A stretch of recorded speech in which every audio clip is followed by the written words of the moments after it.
Ai, eu olhando para aquele relógio achando que... CEAP, Centro Espírita Altivo Panfiro. Uma casa de amor. Boa tarde a todos. Boa tarde a todos encarnados, desencarnados. Boa tarde também aos nossos amigos que nos assistem pelos nossos canais do Facebook, o canal do Instagram.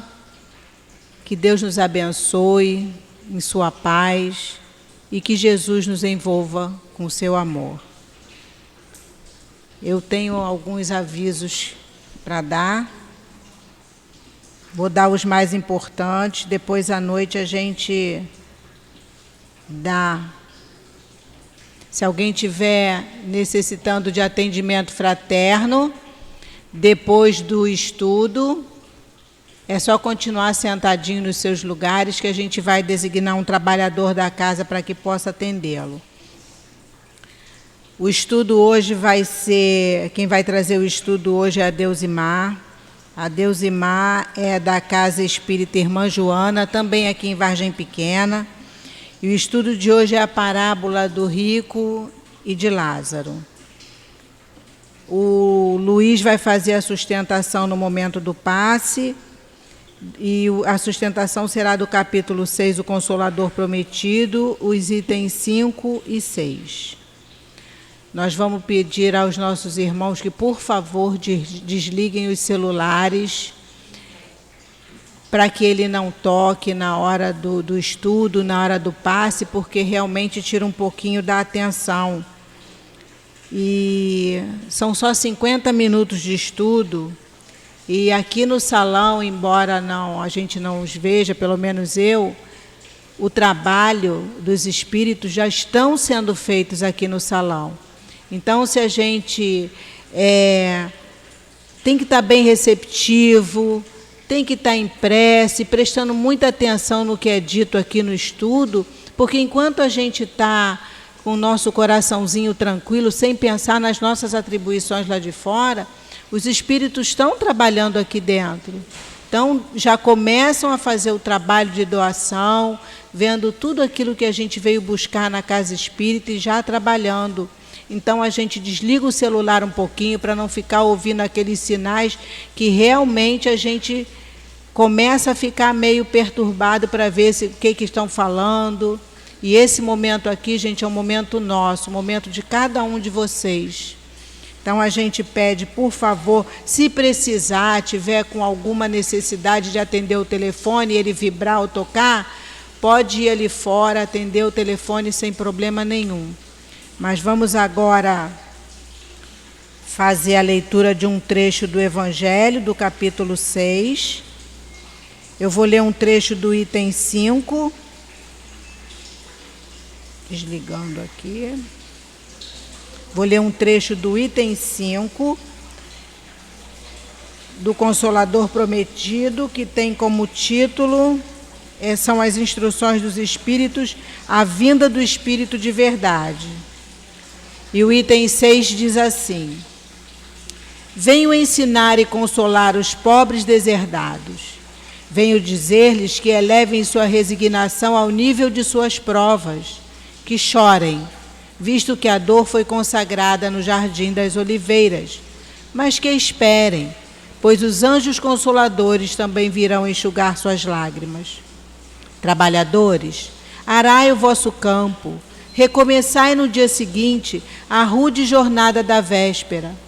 O trabalho das vossas mãos fornece o pão terrestre para os vossos corpos, mas vossas almas não são esquecidas.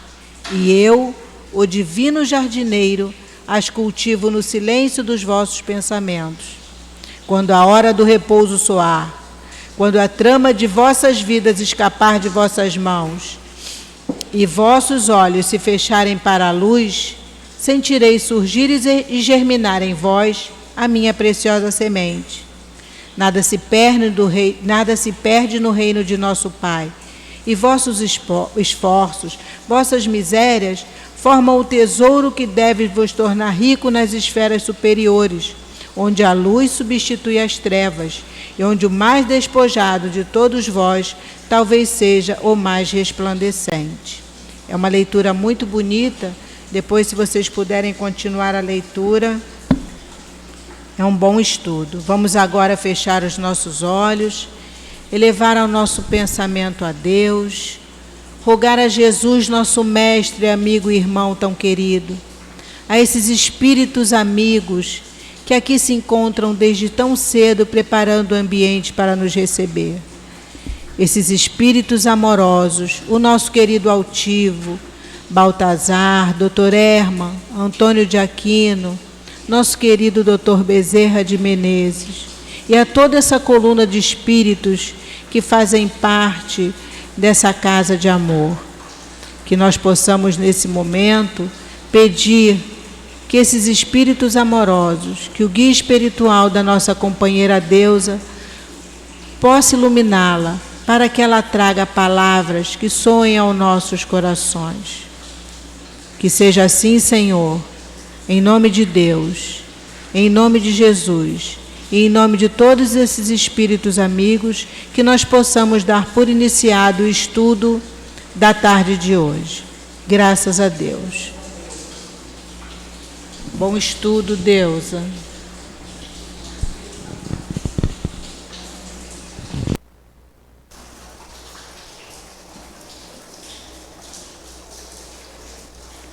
Boa tarde a todos. Que Jesus nos abençoe e que nós possamos passar esses minutos envolvidos com a presença de Jesus e dos Espíritos entre nós. Hoje, o que nos foi pedido, o que a casa nos pediu foi falar sobre uma parábola. A parábola do rico e Lázaro, que está inserido no capítulo 16, no item 5. Quando nós vamos observar as parábolas, as parábolas elas não são só metáforas, elas têm um sentido muito mais amplo, porque são histórias que Jesus contava para um povo que necessitava desse tipo de contato verbal, sobre o efeito de histórias.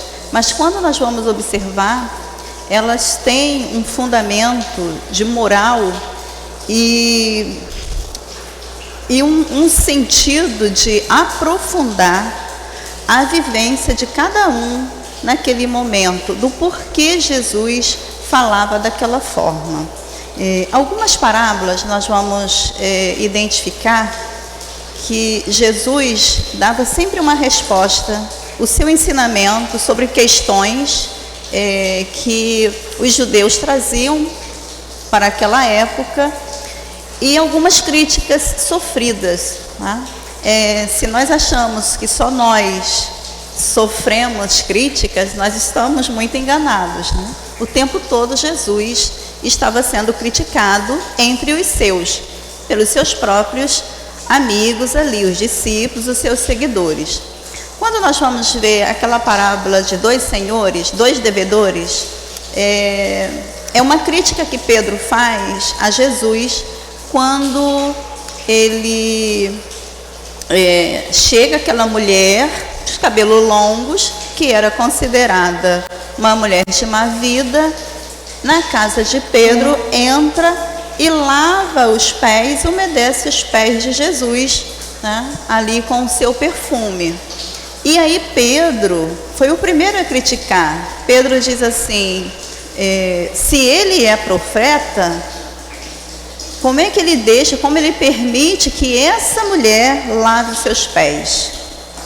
Diferentemente de nós, Jesus, que é um espírito perfeito, ele não reage às críticas como nós reagimos. Nós reagimos ali, não aprendemos ainda a oferecer a segunda face. Jesus, o tempo todo, ele vai trazendo para nós e nos colocando, isso que é mais importante. Algumas coisas, Jesus, no início das parábolas, ou até nos textos evangélicos, quando Mateus, Marcos, João, Lucas relatam, Jesus, se a gente observar na escrita, ele traz você para aquele momento. Ele não diz assim, olha, um certo dia, um homem, né? Ele faz assim, quem de vós, ou seja, ele te coloca naquela situação, né? E isso é muito importante, para que a gente possa entender hoje o que Jesus falava naquela época, com uma outra linguagem, mas que é atual. Então, quando ele conta sempre uma história, dando uma resposta para aqueles que ali estavam, fazendo alguma crítica, né, à sua conduta, ele fala então das histórias, e eu recordei agora dessa parábola de 2 devedores, que é quando aquela mulher chega e limpa então, banha os pés de Jesus com o seu perfume. Então Jesus oferece àquele povo um entendimento de o que é mais importante, é nós sermos verdadeiros ou nós sermos hipócritas, agirmos somente conforme, né, aquilo que nós estamos acostumados a servir, que é o mundo físico. Essa parábola do rico e Lázaro, ela tem vários fundamentos. Primeiro, ela fala sobre reencarnação, né? Segundo, ela vai falando das dificuldades financeiras de cada um daquela época e das diferenças sociais, né? Fala do rico e do pobre, fala da mediunidade, esse abismo que existe entre nós, desse intercâmbio mediúnico que é dado por sintonia, e assim são vários os itens que nós poderíamos abordar.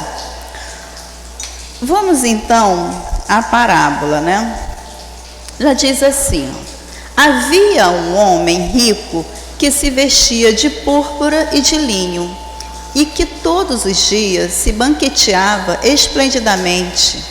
Havia também um pobre mendigo, por nome Lázaro, todo coberto de chagas, que estava deitado à sua porta e que desejava fartar-se das migalhas que caíam da mesa do rico, mas ninguém lhe as dava e os cães vinham lamber-lhe as úlceras. Nesse primeiro texto, nós vamos ver aqui, né, que ele coloca, havia um homem rico que se vestia muito bem, e aí ele já apresenta um contraste, mas também havia um homem pobre, um mendigo, né, que estava ali mendigando uma migalha de um pão, aquela situação ao homem rico, né? E aí ele fala, né, que ao invés dele receber essas migalhas, né, aquelas migalhas caíam, os cães lambiam não somente as migalhas, mas também as úlceras que ali estavam sobre aquele homem pobre. Aí ele continua, ora, sucedeu morrer este mendigo, que foi levado pelos anjos ao seio de Abraão, e morreu também o rico, e foi sepultado no inferno. Aqui ele tá colocando para nós que não há distinção para a morte. Morre o rico, morre o pobre, morre o preto, morre o branco, o amarelo, o azul, todos nós, né? Vamos desencarnar, ou seja, deixar a carne. E aí, então ele vai fazendo a sua leitura, né, verbal para aquele povo. E quando ele estava nos tormentos, levantando os olhos, viu ao longe Abraão e Lázaro no seu seio. Então ele coloca que o homem rico, quando estava naquele momento de perturbação que todos nós passamos ao deixar a carne, ele levanta o olhar e vê Lázaro e Abraão, tá?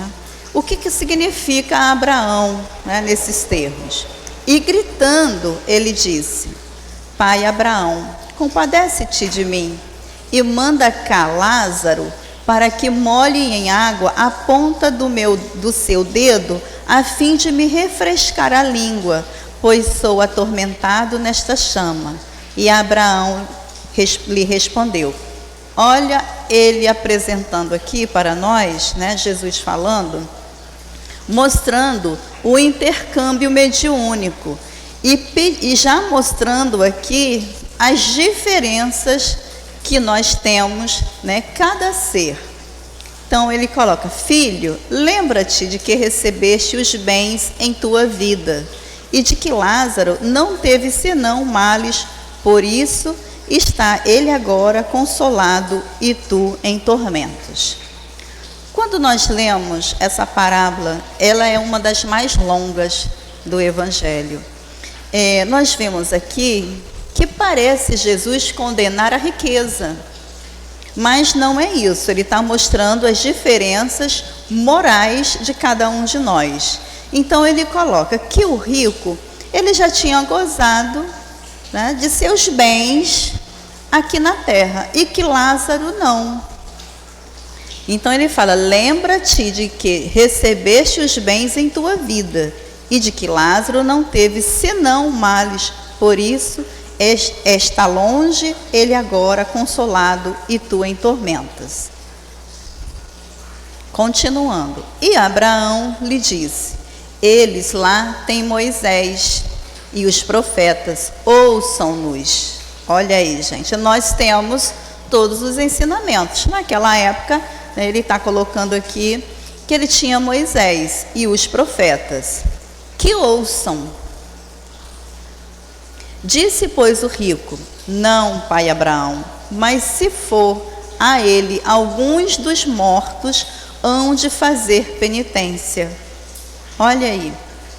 Então aqui ele mostra mais uma vez sobre o intercâmbio mediúnico, que se fosse alguém, um familiar que já tivesse desencarnado, né, e falasse das experiências vividas que o homem rico estava vivendo, que eles entenderiam. Mas é assim? A gente sabe que não é, né? Quantas vezes a gente recebe algumas mensagens e a gente, meio que discreto, né, a gente fala: isso é bobeira, é coisa da cabeça do médium, tá? Então aqui ele está falando: olha, se eles não acreditam em Moisés e nos profetas, muito menos em um espírito familiar. Então ele continua, né? Deixando persuadir ainda que ressuscite algum dos mortos. Essa parábola ela está contada em Lucas, né? No Evangelho de Lucas, no capítulo 16, no item 19 e 31. Então vamos ver se a gente consegue, né, sintetizar esse texto evangélico, né? E aí a gente vai buscar no Caibá, que ele é excelente, né, para contextualizar as parábolas, e tem outros, é claro, né? Vários falam sobre as parábolas. Aí ele fala assim, ó: havia um rico mau. Olha como é colocado, né? Todos os ricos são maus? Porque não é a riqueza, não é na riqueza que está o mal, é no indivíduo, né? O dinheiro, ele é neutro, é como a mediunidade. A mediunidade é neutra, eu faço dela o que eu quiser, eu trabalho com ela como eu quiser. Ou eu faço bem, ou eu também posso causar o mal. Então, ele vai falando, o rico, Lázaro, que ficava à porta do rico, né? O rico não distribuía ao Lázaro nenhuma das migalhas que lhe sobravam. É interessante porque nós temos, né, que prestar atenção sempre nas falas, nessas passagens. Vamos trazer para o nosso hoje. O que são essas migalhas? Será que elas significam só os restinhos, né, dos pães, do que está à mesa? Será que nós também não dispensamos, às vezes, essas migalhas de um tempo, de uma fala, de uma atenção? Porque, às vezes, nós oferecemos ao outro essas migalhas, as migalhas do meu tempo. Porque nós logo dizemos, se chega alguém e quer conversar conosco, nós dizemos, nós não temos tempo, tá? Agora nós temos muita coisa a fazer. E assim a gente vai distribuindo as migalhas aos nossos. Passou-se o tempo, Lázaro desencarna, o rico também. No mundo espiritual, Lázaro foi acolhido no seio de Abraão, né? O rico para o Hades. Hades ou Hades, a morte, né? Nós vamos ver que era um local que era enterrado ali o corpo, quase que cova aberta, né? E a gente pode também ter um sentido que ele coloca inferno ou umbral. E aí a gente vai ver aqui a igualdade que acontece no momento da morte. O rico pedia para Lázaro molhar a sua língua. Abraão diz ser impossível, pois há uma barreira entre ambos, né? Que barreira é essa que nós criamos entre as pessoas?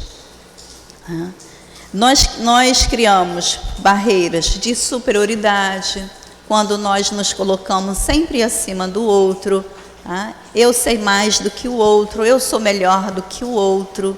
E aí nós nos deparamos, muitas das vezes, que o outro é muito mais superior do que nós. Não sei se vocês conhecem, lembram da história do Zé. O Zé, ele ia todo dia na igreja, sentava no último banquinho e todos estavam lá, e ele passava despercebido, por ele ser um homem pobre, humilde. Então ele chegava, sentava no banquinho e dizia assim: bom dia, Jesus, aqui estou. E aí todos observavam ali que ele chegava, entrava mudo e saía calado. Ele falava o bom dia em pensamento, né? Essa história ela é contada como igreja, mas também a Casa Espírita adotou e trouxe para a Casa Espírita, né? São aqueles despercebidos que chegam, que a gente fala que são os invisíveis mesmo no corpo, né? Porque tem muito isso. Às vezes a pessoa chega e ela entra, sai e ninguém percebe, né? Então, Zé desencarnou, chegando lá, né? Aí já a Casa Espírita que conta que um grande orador, né, que fazia aquele tipo de Valdo, né, fazia aquela palestra maravilhosa, com todo o conhecimento, ele também já havia desencarnado, vê o Zé adentrar naquela sala, era luz pura, né, aquela luminosidade saindo do seu peito, e ele estranha. Então ele faz um comentário: como assim? O Zé chegava na Casa Espírita e nada falava, assistia a palestra sem fazer nenhum comentário. E aí aquele dirigente lhe fala, né? Ele ouviu tudo aquilo que você falava e praticou. Ele, o palestrante, não. O palestrante levou um tempo, né, para fazer ali a sua chama ter algum brilho. Então é esse tipo, né, quando ele fala essa diferença que nós podemos ver quando ele fala: o rico pedia a Lázaro molhar a sua língua, porque ele queimava, ele queria sentir um frescor, né, através da água.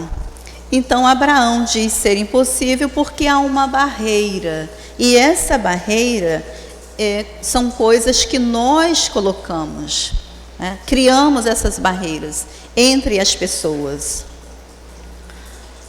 E então ele ainda fala: tenta outro pedido, manda o Lázaro ir lá na terra avisar os meus familiares sobre esses tormentos. Abraão fala que eles já também teriam Moisés e os profetas. Então, quantas vezes nós temos todas as informações necessárias dentro da casa espírita, dentro do templo religioso, mas nós não aproveitamos, nós não colocamos para nós não levamos daqui para fora, tá? Porque aqui é muito fácil, com todas as dificuldades que temos de convivência, tá? de pontos de vista diferentes, mas lá fora é a nossa prática. tá? Porque é o lugar que nós tiramos o capacete, e aí somos nós, dentro do lar. Então ele continua a falar, ó, a prova da riqueza é a mais difícil do que a da pobreza. Lá no Evangelho, como nas questões do Livro dos Espíritos, também temos lá Kardec fazendo algumas perguntas a respeito da riqueza e da pobreza. Ao nosso ver, materialmente falando, o que nós achamos? Que a prova da pobreza é muito mais difícil do que a riqueza. Mas, lá no Evangelho, eles colocam que a da riqueza é muito mais difícil. A da pobreza, nós podemos nos redimir, entender com mais facilidade a humildade, a resignação. A da riqueza, por ter essa ostentação material, é muito mais difícil. E aí ele coloca, ó, esta parábola põe em evidência os dois extremos da condição humana, a pobreza e a riqueza. O rico simboliza as pessoas apegadas à matéria, ao egoísmo. O pobre, os desprovidos de bens materiais, os sofredores.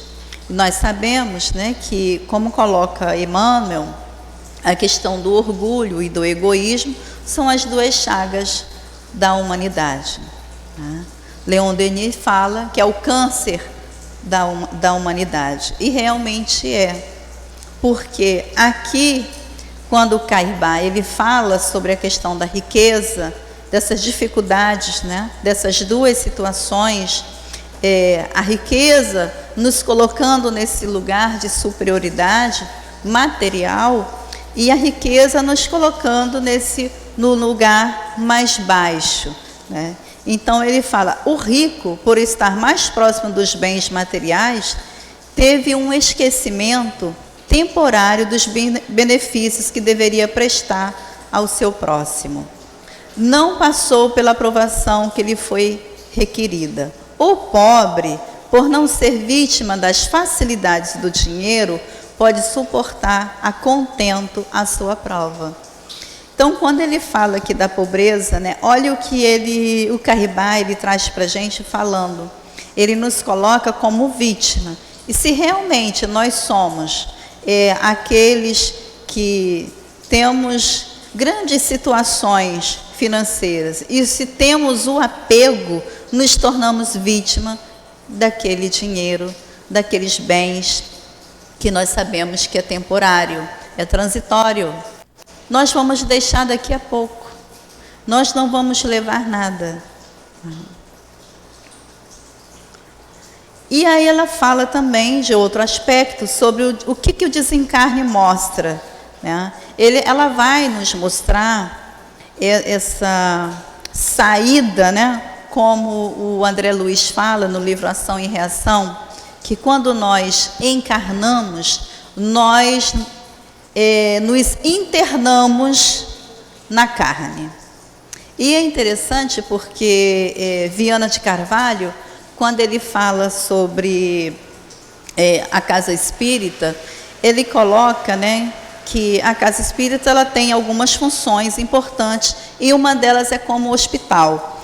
Quando a gente lê aqui o Caibá falando, né, e o André Luiz trazendo para nós, fazendo esse comentário de que a reencarnação é uma internação no corpo, só se interna, né, quem está necessitando de alguma coisa, né, se interna no hospital ou em qualquer outro ambiente. Então ele vai falando, né, nós temos nessa nossa passagem terrena esses dois mundos, que eles são interligados. Nós estamos o tempo todo fazendo essa comunicação com os dois planos. Nós encarnados, eles desencarnados também conosco. Então nós temos o mundo físico, material, e o mundo invisível, espiritual, né? Então ele coloca, né, que na Terra os pobres convivem com os ricos, convivem. Um está próximo do outro, passando para outra dimensão da vida, cada qual vai para onde o peso específico do seu perispírito o enviar. Então a gente observa, né, que o quanto é importante nós termos esse entendimento. Como é que está o meu perispírito? Para que lado ele está pesando mais? Para as nossas vaidades, para o nosso orgulho, para o nosso egoísmo, ou para o desapego, o desprendimento de tudo isso? Porque uma coisa é nós sabermos falar de tudo isso, outra coisa é experimentar na vivência, né? E quando a gente passa pelas dificuldades é que a gente vai observar que a gente ainda nada aprendeu, né? Então, o tempo inteiro nós estamos aprendendo. Todas as situações que chegam para nós é para o nosso aprendizado. Mas quantas cabeçadas nós ainda damos, né? Sábado passado nós fizemos um estudo sobre a parábola das ovelhas perdidas, né? E aí nós fomos estudar sobre as características das ovelhas, como elas são, né? O porquê a necessidade de um pastor para conduzi-las. E aí é interessante porque vários autores trazem, né, e uma coisa muito me chamou a atenção, porque Jesus nos compara às ovelhas, né? Ele como pastor e nós como as ovelhas, e todas perdidas, é claro, né? E aí tem um autor espírita que ele coloca uma característica das ovelhas, uma das brincadeiras que elas mais gostam é de darem cabeçadas umas nas outras, né? Eu falei, gente, somos nós, a gente vive dando cabeçada, né? Não só nos outros, na parede, né?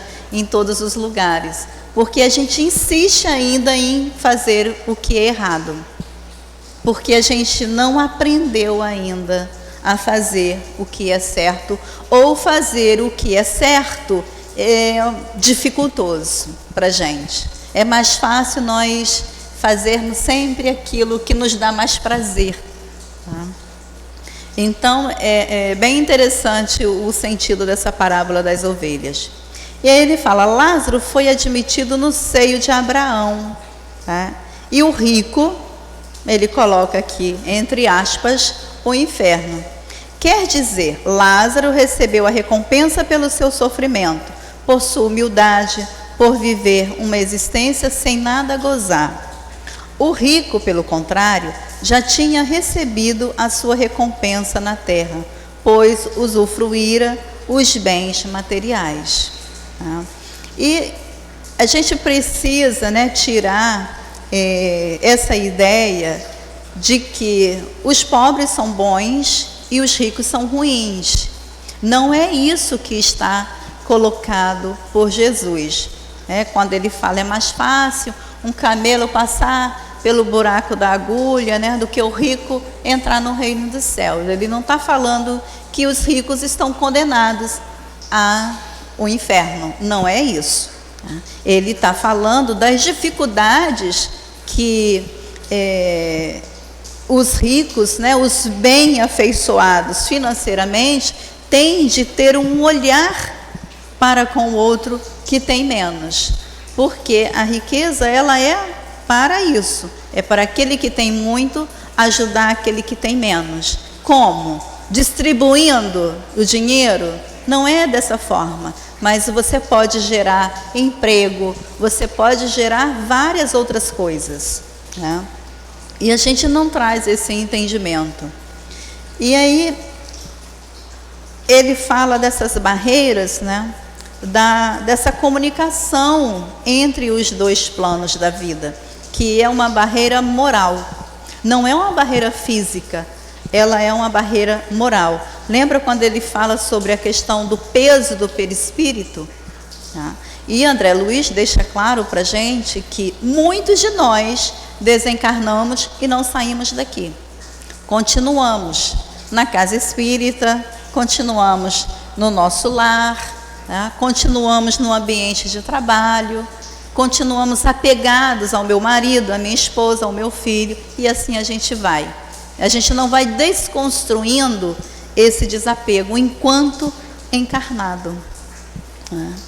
O abismo entre o Lázaro e o rico não é um físico, mas moral. No mundo dos espíritos, há ordem e organização. Ou seja, não nos é facultado frequentar qualquer ambiente quando as nossas vibrações menos elevadas possam atrapalhar o trabalho de almas mais evoluídas. Por isso, Abraão nega a presença de Lázaro junto ao rico, porque a diferença deles não era mais a riqueza e a pobreza, mas sim a moralidade, né? O requisito, então, da humildade. Então, esse abismo nós podemos modificar dentro de nós. Não podendo receber o auxílio de Lázaro, o rico pede a Abraão que mande Lázaro descer na terra e avisar os seus familiares sobre o teor de seus sofrimentos. Abraão nega mais uma vez o seu pedido. Responde: ele já tem Moisés e os profetas. Então a gente, quando o Cairbar ele coloca para a gente sobre essa dificuldade que nós temos de atrapalhar o ambiente, né, e de que os espíritos superiores, eles tudo veem quando tem permissão, né, dos seus superiores, quando eles têm quando Jesus autoriza. A gente observa numa reunião mediúnica, quando o mentor vem, né, traz uma mensagem, nem todos os médiuns ali conseguem visualizar, conseguem sentir a presença daquele espírito que está trazendo aquela mensagem. Então, quando o Cairbar fala, quando as nossas vibrações menos elevadas possam atrapalhar o trabalho de almas mais evoluídas. Isso, André Luiz traz com toda a riqueza nos seus livros, mostrando esses dois planos da vida. Não podendo receber o auxílio de Lázaro, o rico pede a Abraão, então, que mande Lázaro descer da terra. Então, ele está falando aqui que muitas das vezes nós queremos, quando perdemos um ente querido, nós queremos que aquele que partiu, o nosso pai, a nossa mãe, o nosso irmão, ele traga uma mensagem, nos dando notícias, falando como é lá, como ele está. Nós queremos sempre, né, saber essas notícias, mas às vezes eles não têm condições, ou então nós ficamos daqui pedindo ajuda. Ai, meu pai, porque assim, a gente acha que desencarnou e se transformou no santo, né? E nós não mudamos, nós vamos ter o mesmo comportamento de encarnado ou desencarnado.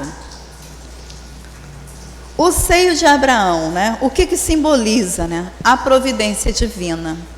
Vocês lembram que Abraão é aquele que manifestou ali aquela fé, mas uma fé cega. Lembra que ele ia sacrificar o filho, né?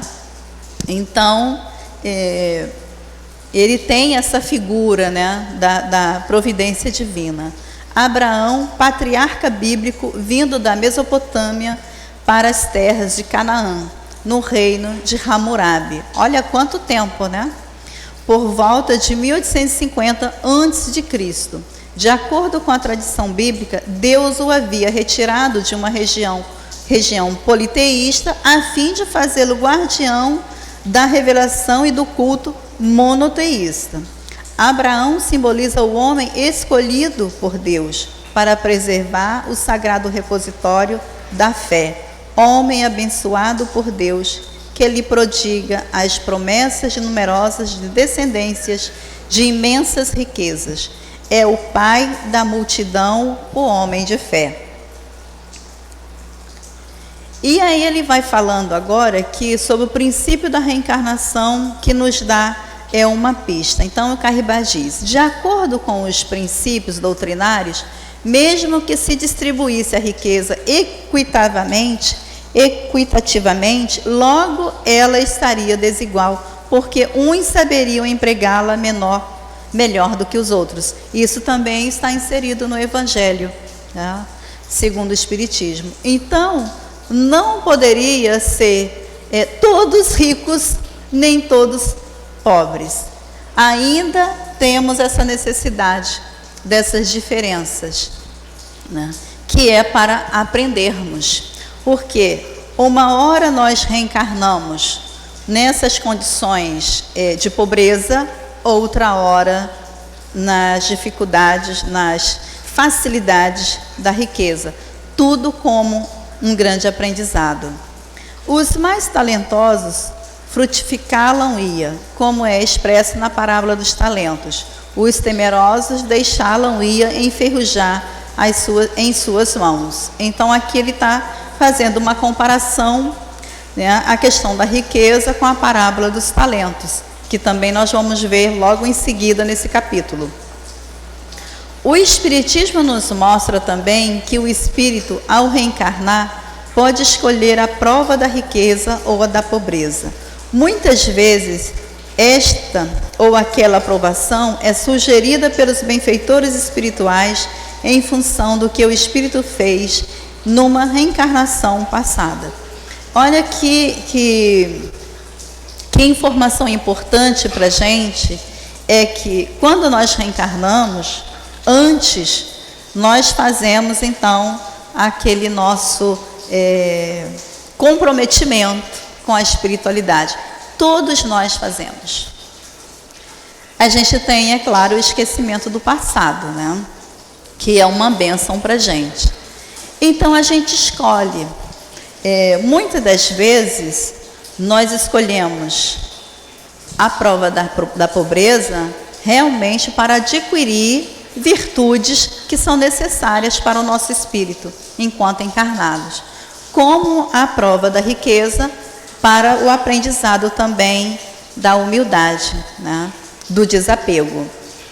E aí, às vezes, a gente vem para cá, já esquecido daquilo que nós escolhemos, chegamos aqui, caímos nas reclamações, né?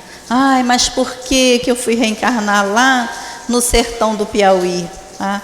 Naquela dificuldade toda que nem água tinha. Então, são reclamações que a gente faz que nos prejudica às vezes, porque fomos nós que escolhemos. E Deus é tão generoso, tão bondoso, que lá nós pedimos tudo porque achamos que nós vamos dar conta.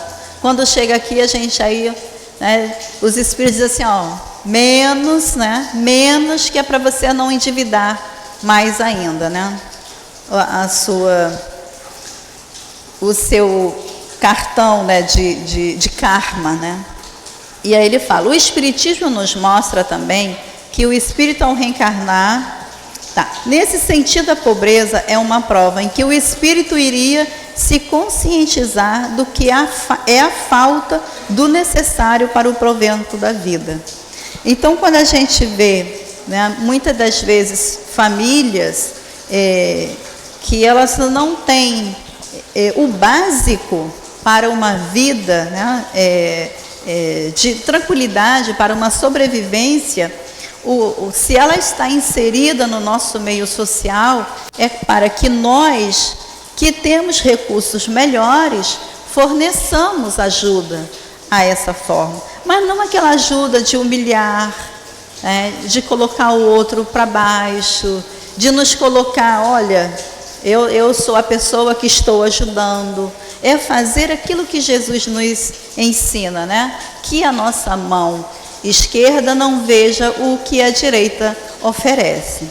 Essa é a verdadeira caridade. Nós não precisamos colocar isso aos quatro cantos do mundo, falando que nós fazemos isso. O que a gente precisa fazer, não que o bem não tenha que ser propagado, precisa ser propagado, mas a gente não precisa sair fazendo os comentários indevidos. E aí, o que é a orientação espírita, né, que fala sobre o despreendimento dos bens terrenos? E a gente vê lá no Evangelho, nesse capítulo, diz assim, ó, Kardec, se todos nos colocássemos como usufrutuários dos bens materiais, teríamos uma vida mais tranquila e não invejaríamos a riqueza do próximo, pois cada ser humano está colocado no devido lugar e circunstância para a sua evolução espiritual. Refletindo sobre os ensinamentos espíritas, tomaríamos consciência de que tanto a inteligência quanto o dinheiro e o poder foram colocados em nossas mãos para desenvolver as inteligências menos evoluídas. Olha, ele traz aqui para nós 3 situações, né? A inteligência, o dinheiro e o poder. Então nós precisamos executar, tá? Desenvolver essa capacidade que nós temos de inteligência para desenvolver as inteligências menos evoluídas. Essa é a tarefa de cada um de nós. E todos nós, tá, gente? Todos nós podemos. O desapego, aí ele fala aqui, o desapego, porém, não é dar tudo o que temos, mas saber ter. Olha aí, gente. Não é dar tudo o que temos, mas eu preciso saber ter. O porquê que eu tenho, sem se prender aos que se tem. É estar no mundo sem ser do mundo. Como Paulo disse, né? Paulo de Tarso. Viver no mundo sem ser do mundo. Eu não pertenço a esse mundo. Eu estou aqui de passagem. Eu faço parte de tudo isso. Mas a minha essência é de outro plano. Ou seja, estar pronto para perder tudo o que temos, sem nos inquietarmos com isso. E quantas vezes a gente tem experimentado, né?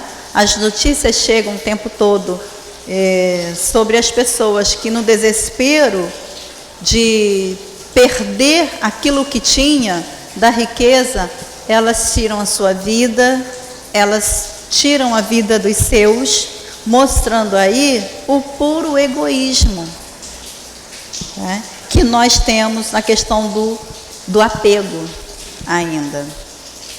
Então ele coloca, né, porque a pobreza exercita a paciência. Olha aí, gente. A pobreza exercita a paciência.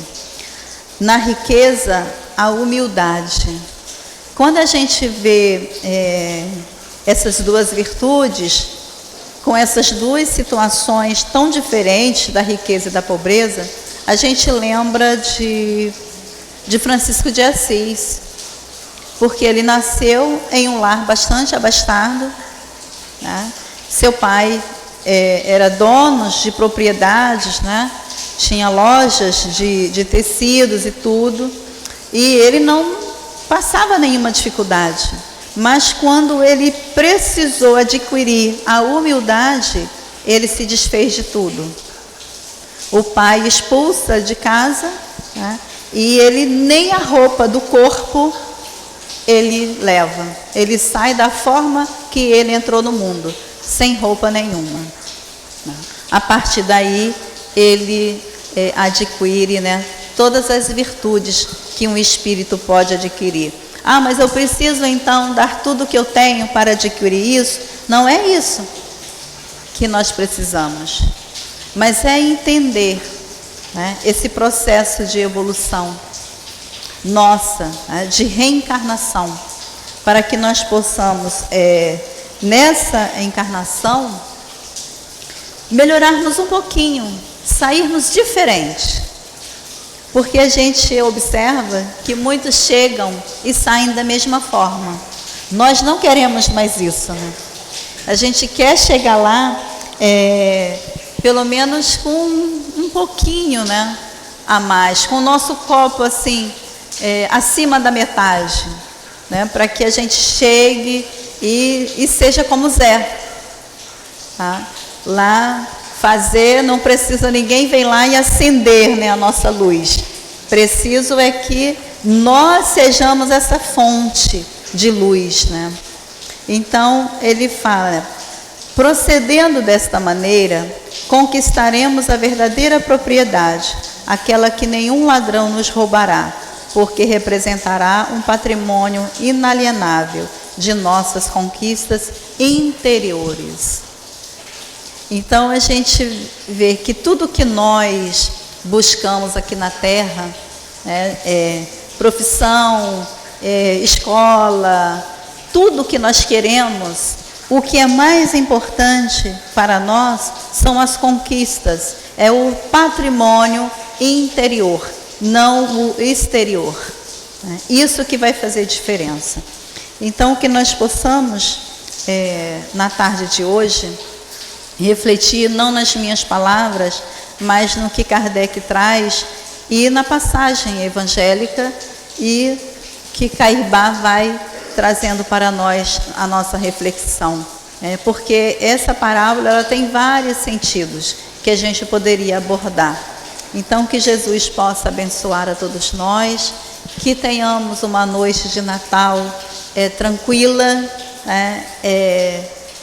dando importância realmente ao que era importante, que é Jesus, não é o Papai Noel, apesar de ser bonito, ilustrativo, todo colorido, mas o que é importante é o verdadeiro sentimento de amor, de paz, de gratidão. Muita paz a todos e muito obrigada.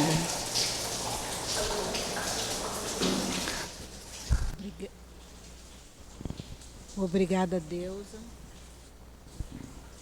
Obrigada, Deusa. Tá ligada. Alô? Deixa eu pegar o seu. Obrigada. Liga esse aqui.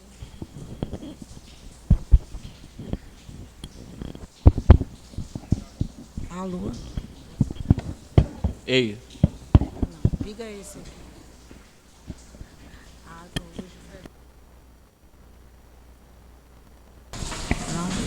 Alô? Obrigada, Deusa. Vamos passar agora para o segundo momento, o momento do passe. Vamos agora fechar os nossos olhos,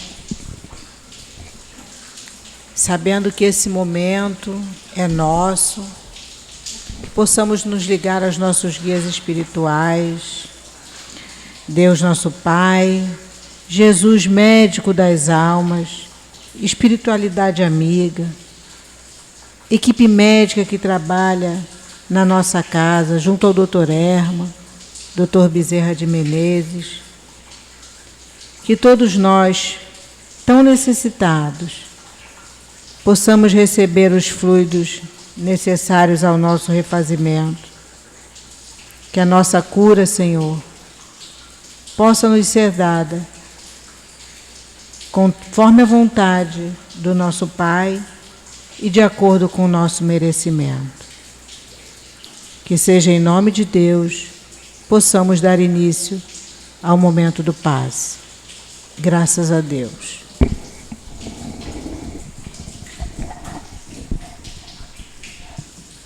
No Evangelho segundo o Espiritismo, no capítulo 6, o Cristo Consolador, a instrução dos Espíritos.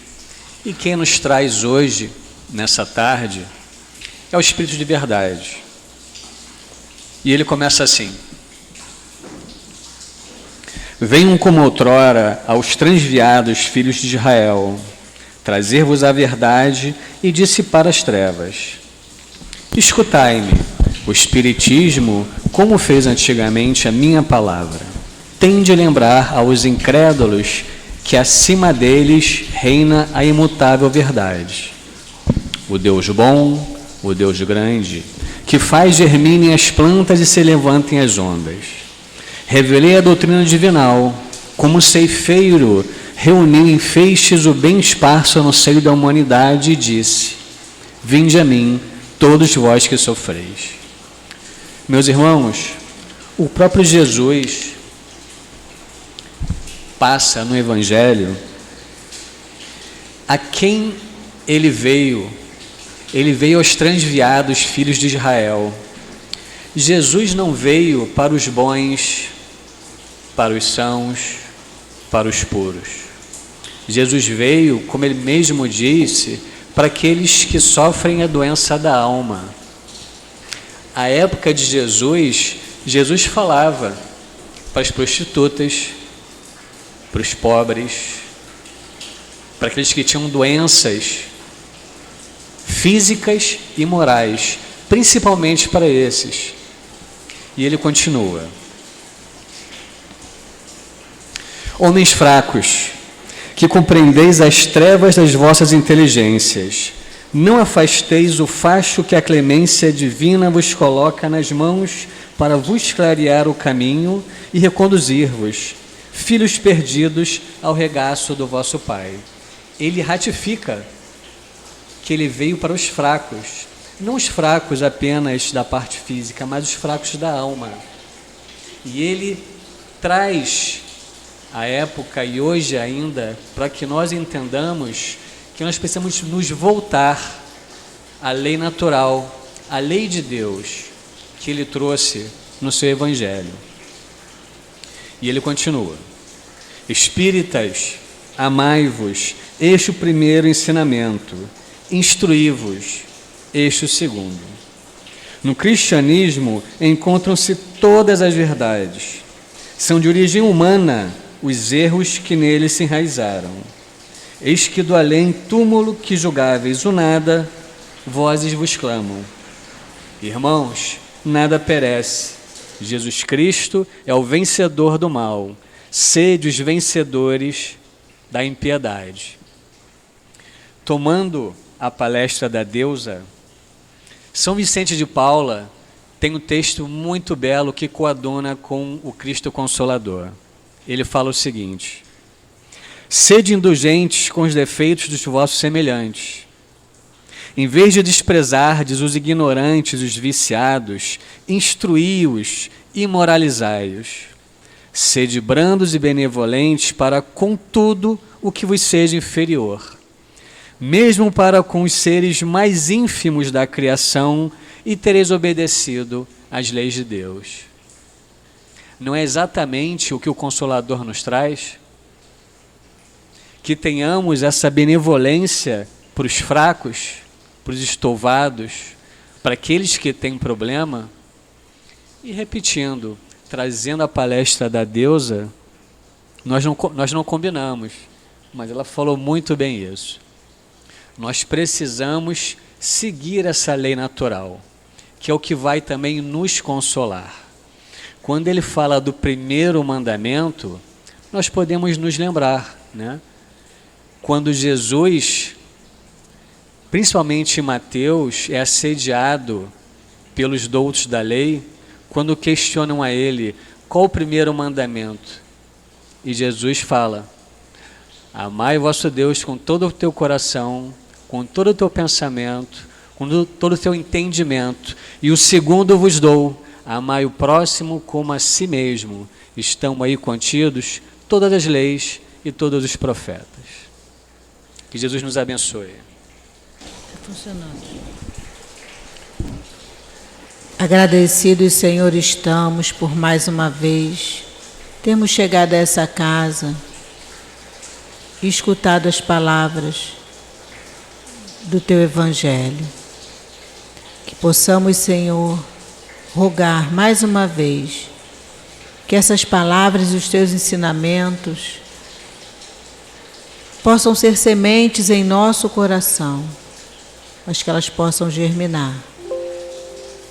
Senhor, dai-nos força, compreensão, para que possamos continuar a nossa caminhada. Que não percamos a fé em Ti, Senhor, e nesses espíritos amorosos. Que possamos, sempre que possível, nos esforçarmos para a nossa melhora. Se errarmos, Senhor, que nós possamos reconhecer e pedir o Teu perdão e a Tua força. Que o Teu nome, Senhor, não seja dito em vão. Que as Tuas palavras possam sempre estar no nosso espírito, no nosso coração e na nossa alma.